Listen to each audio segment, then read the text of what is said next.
Jeg er ofte blevet spurgt, Peter, hvad er egentlig bedst? En stor fod eller en lille fod, når man vil gå i bare fødder eller løbe barfodsløb?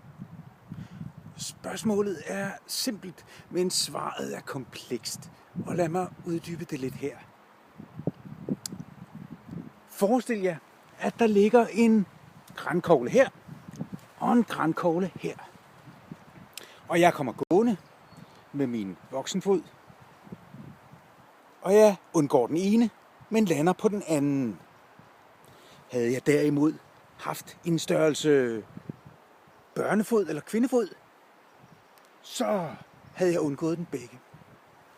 Havde der derimod været lidt større afstand mellem de to grankogler, havde jeg undgået den.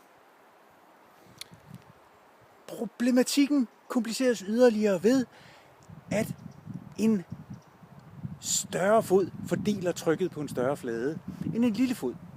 Det vil sige, at det opleves som et lettere tryk og kan give en blidere landing, hvis man har en større fod. Og så er der lige den ekstra detalje ved store fødder, at hvis man gerne vil gå på vandet, giver en større fod simpelthen en større bæreflade. Men mere om det i et senere blogindlæg.